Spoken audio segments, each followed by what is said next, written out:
Elevators. Ordinary machines we trust with our lives every day. A small box that carries us up and down, yet remains a perfect setting for fear to take hold. Tonight, we'll explore 3 truly horrifying elevator stories, ones that will leave you thinking twice before stepping into the next lift. The late night passenger. It was a cold, rainy night when Lila left her office building at 11 p.m. The entire floor was deserted, and the quiet made her footsteps echo eerily. She reached the elevator and pressed the button. As the doors opened, the brightly lit interior of the elevator seemed welcoming compared to the dim corridor.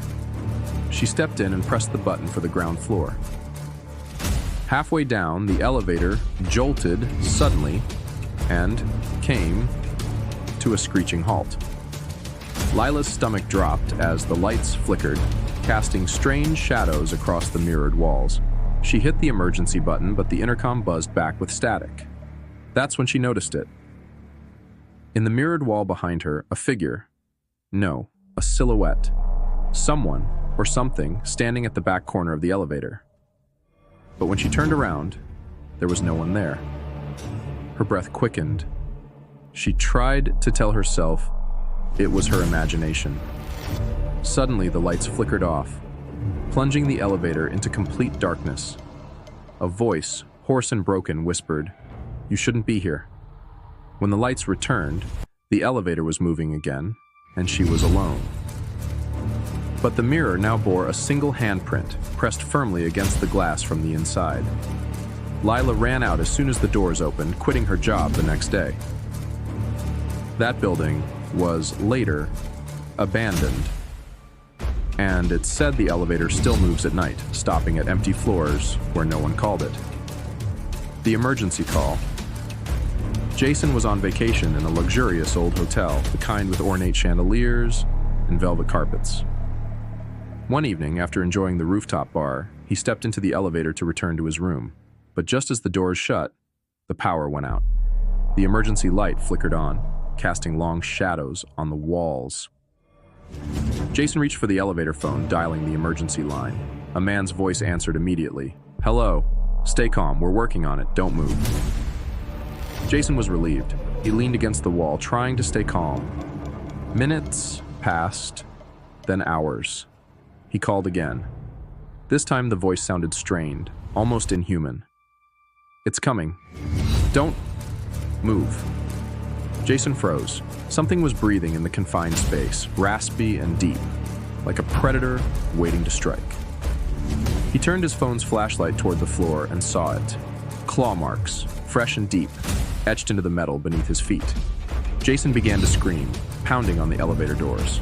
Suddenly the power returned, and the elevator jolted to life. When the doors opened to his floor, no one was waiting. He rushed to the lobby to confront the staff about the terrifying experience. "Sir, our emergency line's been disconnected for years. There's no way anyone answered your calls. Jason didn't sleep that night." When he checked out early the next morning, he vowed never to stay in a hotel with elevators again. The endless floor. Maya and her friends had heard about the abandoned hospital on the edge of town. Urban explorers looking for a thrill, they decided to check it out one weekend. Among the graffiti-streaked walls and shattered windows, they found a working elevator. Curiosity got the better of them, and they stepped in. The panel only had a few buttons, but one stood out, a button marked 13, glowing faintly. Everyone knew the hospital had only 10 floors, but Maya pressed it anyway. The elevator started to ascend, but the ride felt far too long.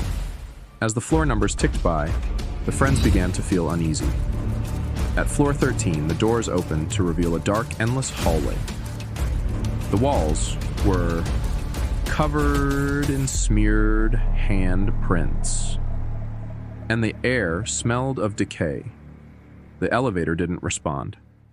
A figure appeared at the end of the hallway, crawling, no, slithering, toward them. The lights flickered, and the elevator doors finally shut, but the buttons no longer worked. The elevator began descending, faster and faster, until it crashed into the basement. Maya woke up to silence. Her friends were gone, and the elevator doors stood open.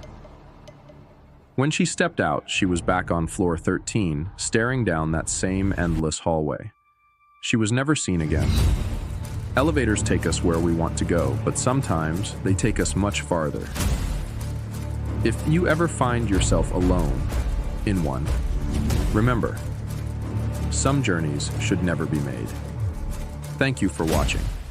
If you enjoyed these chilling stories, like, subscribe, and share. And always, stay alert in the dark.